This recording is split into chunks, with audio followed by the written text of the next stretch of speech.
Good morning, my friends. Hello, Brian. How are you today, my friend? Good morning. Happy Flamingo Friday. I have my flamingo shirt on today. Nice, nice. Herb, good to see you as always. Herb Heiserman, our special guest today. How are you? Pleasure. Doing great this morning. Thank you. Thanks, Andy. Good to see everybody today. So we are talking about one of my favorite topics, which is, there's a lot of people call it different names. My favorite name I actually got from yet again one of the books that I read once again by Jocko Willink, which is one of my favorite kind of leadership authors because he just says things so succinctly. Calling it decentralized command. I first heard about this concept. People used to call this kind of empowerment. Which I've always hated that term, and I never knew why until I read a couple of other books. One was a David Marquet's book called "Turn This Ship Around," which is another favorite of mine that really goes into this topic in depth. And also Simon Sinek and a few others that really talk about how people hate to be told what to do. And the idea of saying I'm going to empower you kind of implies that, right? So I never really knew why it rubbed me the wrong way, but it did, and I think that's why. There's a common belief that good leaders, are supposed to give orders, kind of like a commander on a ship that always gives the right orders, and everyone does what they say, and everything goes well. And if a leader gives good orders, everything goes well. It's not an easy task. To me, it seems actually that's not exactly how it should happen at all. I believe that good leaders should be able to develop teams that don't even need to be told what to do. And to that end, that's really what we're talking about today, which is developing teams that don't have to be told what to do, developing trust within your teams that allow that to happen. But a quick story for me is I knew exactly what this kind of meant one day. One time I was applying for a job and I spent the entire day kind of going around with some of the team members that worked there. And they seemed to know everything that they needed to do. They kind of were impressing upon me that, hey, we know what we're doing. All you need to do is kind of do what we've continued to do. And I realized really quickly, wow, this is just not my kind of a gig. I'm not really sure, what I'm doing here. I'm a person who likes to, get the end result and try to figure out how to get that end result, without a lot of follow up. So I met with the CEO at the end of the day, and I told him that. He said, well, what did you think? I said, well, honestly, I'm not really sure what I'm doing here, because it seems like everybody here seems to think that they know what they need to do. And thankfully, he said, wow, that's really not my impression at all. And he kind of showed me a blank piece of paper. This is really how I view it. I think we've got some good things started, but I need folks that are here that are able to kind of see what that end vision is and help me figure out how to get there. That completely excited me. And I, of course, took the job after that, which up to that moment, I was sure that I wouldn't. So I think that there is a lot of room around how do you allow, folks to have room to do that. Brian, you and I talked the last couple of weeks about how you've kind of struggled a little bit, and over the pandemic, even you kind of pulled yourself back, put some trust out to your team members to kind of build relationships without you kind of leading the way. How did that go? Yeah, well, I tell you, it just wasn't in the pandemic, because this has been, 18 years for a long time. 18 years in the making. But I will say that the key to exactly what you said, like, people from a leadership perspective don't want to be told what to do. Never have. Any great team that had ever been, I don't care whether it's in athletics or whether it's in business or in any capacity. It's not a top-down mentality. It has to be what you classified and talked about earlier, like this decentralized command. So I really think the important thing for an organization is to, from a leadership perspective, is to make sure that the leaders are creating the vision. Where are we going? What is our purpose? Setting the purpose out there for us. And then, we can talk about a specific plan or what the case may be, but then we lay the groundwork and we let our people go. We've trained our people. We've tried to empower them, and we empower them by giving them all the information. Like I often say myself, what a shame it would be at the end of our careers if all the information that we've taken over 25 years dies and leaves with us when we walk out the door. That would really be a shame. That would be a complete shame. So my responsibility is to everything that I know, is to provide and to give direction to others. But also the exciting part about it is when you do that and you empower your people, and they can stretch it further than you even thought. And you come back and you end up learning things. So you end up pushing yourself forward by first empowering them. So really starts with a great vision. Again, having the right people, having great people, and then letting them do their job and be there for support when they need it. Because sometimes, it's tough. Business is hard. They come into they get to a roadblock and they just need a little direction to get through. That's not doing their job for them. It's just providing, a little bit of strategic advice. So it's a process. It's not something that you get there overnight. And certainly early on, I had a conversation earlier. I could do everything I wanted to do. If I wanted to, go in my responsibility, talk to every client and take care of everybody, I could do that. But that's not pushing anybody forward. It's so really it has to respond. You as a leader have to let go. You have to trust your people, and you'd be amazed and I'm sure Herb has the same thing. And I know, Andy, I've seen the results of what we're talking about here today and your own people that you've touched. So I know it works. Yeah, I believe that I'm spot on with you. I believe it's a very humbling experience, which is unique to be in leadership. I think if you're doing it in the way that I would like to see it done, and what I mean by that is you really have to remove your egoic behavior, especially in a creative platform. So I deal with creatives. We're a design business, a design agency, a design firm, and think of telling a designer what to do. Think of you're critiquing basically what they're doing in their leadership and who they're leading. So I find it a very humbling experience to be in that position, to know that you want to add your influence, but you really need to step back and allow them to flourish and grow and move towards that North Star. To tag on what you're saying, you need to set that North Star. You need to set that vision. But how you tap the boat to get there, I'm not a sailor, but how the wind is taking you in certain directions. You just got to correct course sometimes. Mm-hmm. You got to guide the way. But have lots of more thoughts on that, Andy, to share as well. Yeah, that's awesome. Brian, one of the things you were just saying was you're talking about turning over and, allowing people to grow and how you kind of have to, again, keep your ego in check to do that. I keep thinking about all the conversations we've had over the last few weeks, the ego one that we had. And after we got done with that conversation, I just thought again and again about how many times that I had, not done that right. And when I did, how the difference, was so ginormous, and able to, kind of step back and not, take the lead on everything. Yeah. Well, again, we all in our individual responsibilities with our firms, we could do everything, but it really stymies growth, not only from a professional perspective and from a business perspective, but from a personal perspective and how we interact. Like, I know, and I talk about it mostly in our because it's, at the end of the day, business is a relationship-based business, right? So we are constantly, I call it personality management. I talk to my peeps a lot about, you can't deal with everybody's personality the same way. And just by giving little offers and little insights, again, not doing the work, but just trying to maybe give some strategic advice on how to handle a personality, because we all have dealt with the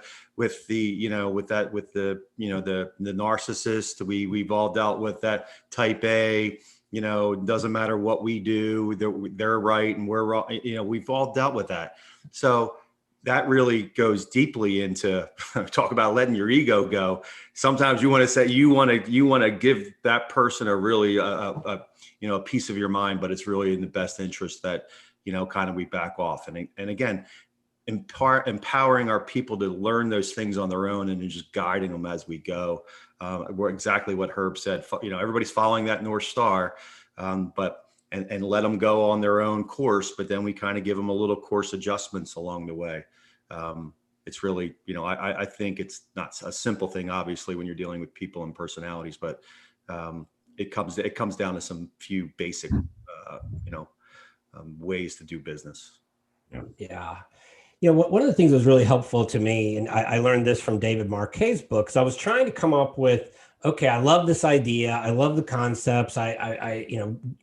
Reading everything I could get my hands on about it, which filled my head with all kinds of ideas. And one of the things that I really liked about David Marquet's book was he gave exact concrete examples on how you can, if you start doing this tomorrow, you're going to start to learn. We'll start to learn how to implement this on a day-to-day basis. Because a lot of these concepts, when you talk about leadership concepts, everyone has these opinions, but it's also very difficult to go, okay, start doing this exact thing and it'll help you.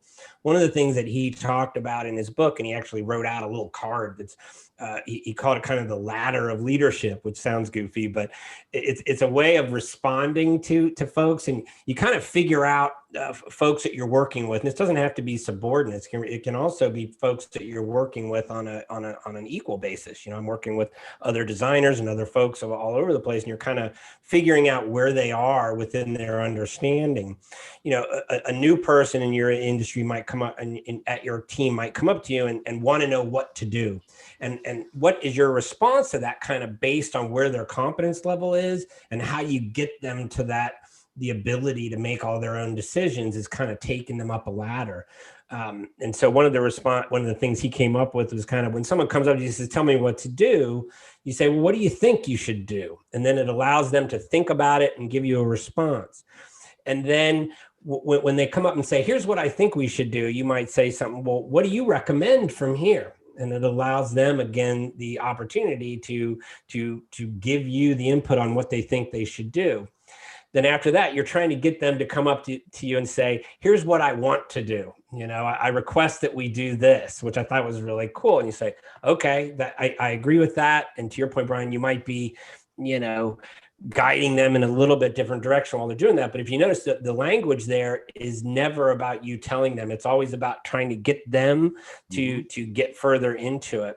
For the end result is them to come up to you, I intend to do this, is what you're trying to get them to come to you with, is here's what we've got going on. I intend to do this. Like, cool. That's awesome. Thanks for telling me. I agree with that. Maybe I would, add this to your, to your playbook there. Or, the end result is they've come to you and said, here's what I did, which is even better, right? Like, here's what Brian, this is the situation, or this is what happened. Here's what I did about it. Like, oh, cool. Again, it's always about getting them to the point of here's what they've done, with the ultimate goal of having them come to you with kind of a report on here's what I've been doing, manage up. I've always tried to convince folks, because I was taught this at a young age. If you want your boss to know what you're doing, write them a report, once a week saying, here's exactly what I'm doing. Here's how I intend to handle all of these issues that we've got going on. Here's what I see coming up down the road. And you can show that how you do that probably to you guys probably do that to folks that your ownership teams. Here's what we've got going on. Show that to the folks underneath you. Say, here's what I do. So here's what you should be doing, and kind of get them there. So it's the same. It's in my business. It's exactly what you just said. It is. Here is our, and I do it, with our ownership, Fred Singer. Here's our next 60 days. This is what I see in the next 60 days, and this is what And then after we go through that, and we meet with our team, like we'll meet with our team once every week to 7 to 10 days. And I'll give them the same information. I'll pull up the same information. I said, this is the information I share with my bosses. This is exactly, so this is the vision of where the next 60 days are. And again, 60 days turns into, before you know it, you're through half a year, like we're going to be, very shortly. It's hard to believe it's, we're coming up, breathing down May 1st. It's hard to believe. And before you know it, the year will be over. So again, I totally agree with that. Transparency as well is a big thing. So if people know that what you're being tasked with, you're sharing with them, there's a complete buy-in, because there's no hidden agendas, there's no hidden goals, there's nothing like that. So Awesome. Herb, I want to ask you a question. I know that you've been involved in StreetSense for quite some time. You had your own architectural firm before that, and you've got a group of partnership that you created there, and you kind of grew that firm from, a couple of people to what you said, a couple hundred now. How has this kind of thought process impacted your leadership? Well, yeah, thanks for asking. You also earlier before we got on the call said, think of something that was quite personal and specific, which always helps, and one thing that popped into my mind, it happened literally just yesterday, but it started to happen 5, 6, 7 years ago, where a client would say to me, "Well, Hugo's got it. Catherine can handle that for me. I don't essentially I don't need you." Yeah. That's a humbling thing, isn't it, Herb? And cool thing to hear. Yeah, and so I take pride in that. It's again, ego. You got to think about it. You take pride in it. Just a couple, really quick things to get back to your foundational point. But yes, in early 2000s, I took over a 5-person firm. We're almost 200 people today. So we did something to get us there. Whether we did it right or wrong. Then I thought a little deeper, and 8 direct hires that I made, either in my dad's firm or early in StreetSense, are in leadership now at StreetSense. They went through 5 acquisitions, a merger with a investment with a Fortune 50 company. I mean, they made it through it somehow or another, and I think I attribute a lot of that to changing the perspective on leadership, and that I always sit down and say, what can I help you do to succeed? Flipping the perspective. What are you doing to help me? How are we going to reach that goal? No. What can I do to help you succeed? And then help them define what success means to them. Mm-hmm. Because in every case, it's not the same thing. And in some cases, success doesn't mean that person goes into leadership. So you have to be a really active and good listener about that. But it really goes back to the core of changing the perspective. I want to know, and then how do I get them to tap towards that stuff? How can I encourage them and influence them to make and promote their confidence, to have them make those decisions? Or in the end, Andy, come to me and say, here's my plan. Here's what I want to do. And then let me be the editor. Let me do that. I over the last 10 years have gone into any position at my partnership, and I have decided that I want to go in with the idea I'm going to replace myself. I want to replace myself as soon as I can. Mm-hmm. With talent. Another humbling part, people that are better at it than me. I mean, that is the goal, to either get them there or hire them and then move on to the next one. So I hope that answers the question. Well, back to the larger group, just and not to take up too much time, but what we've developed at StreetSense is a team of teams, and essentially, decentralized leadership, and allowed different teams who will finish first with the best talent that you can present on that team and core competency to operate a little bit autonomously.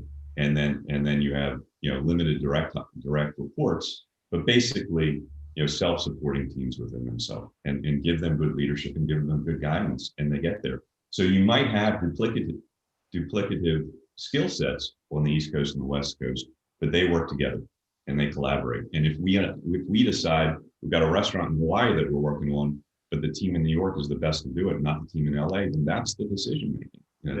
That's where we go to. So that's a little bit. We've pushed it in that direction.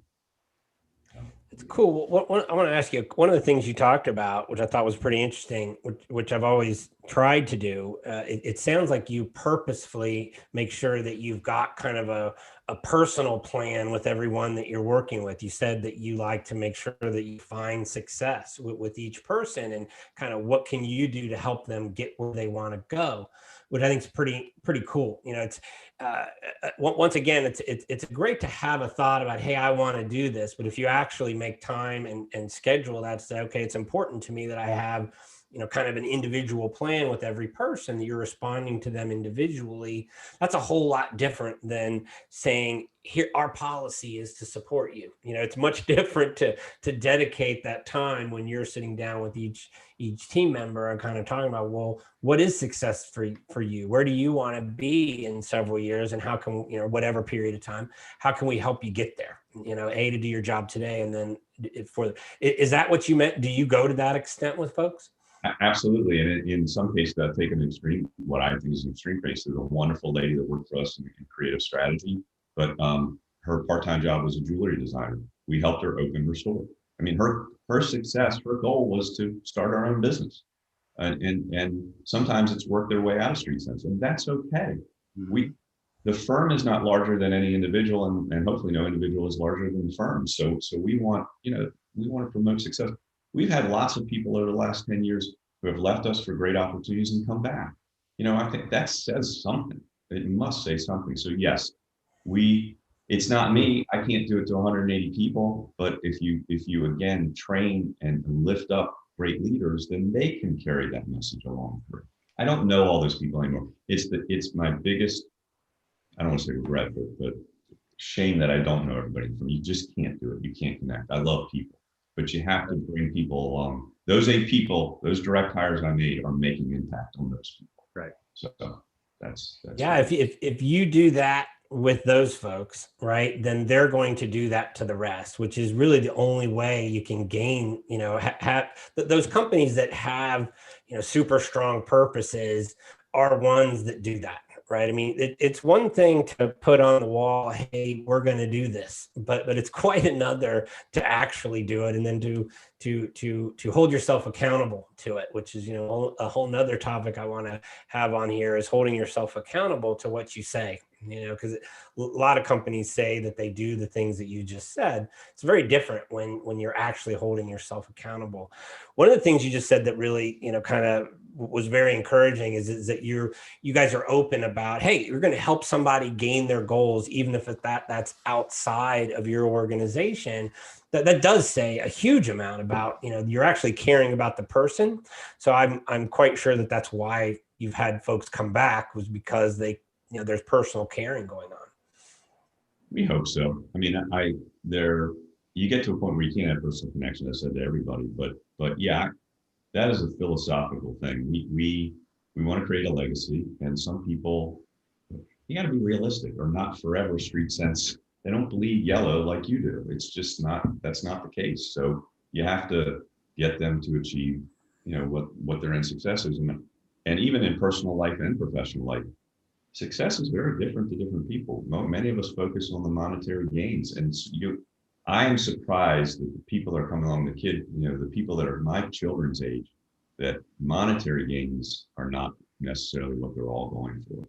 Experience, they overused words, experience, those kind of things. They are setting different goals, and us as the next generation, the older generation, need to understand that and learn that and live through that.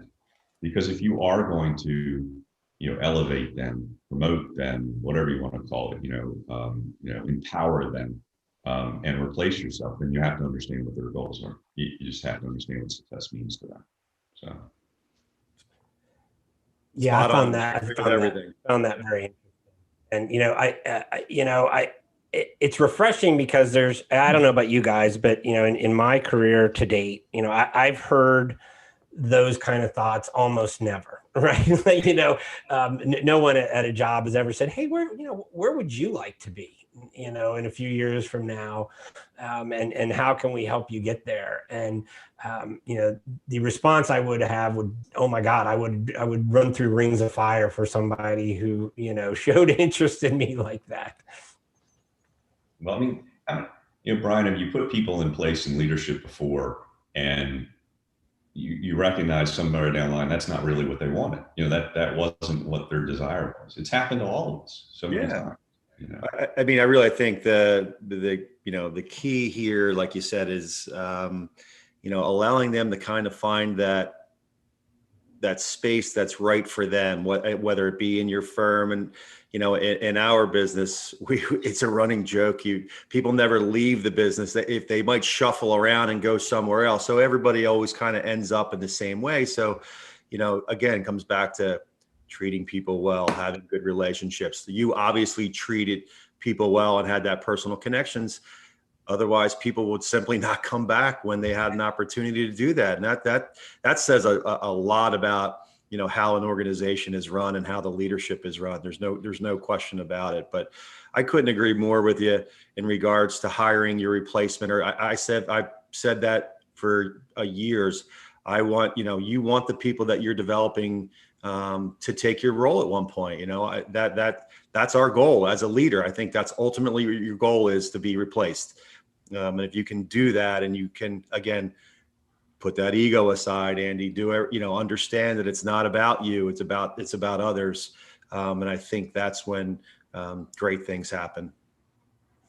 I remember we had a conversation with one of your people on your staff, and I remember them specifically because I think you had told me that not long before that we were talking about this topic. This has been years ago.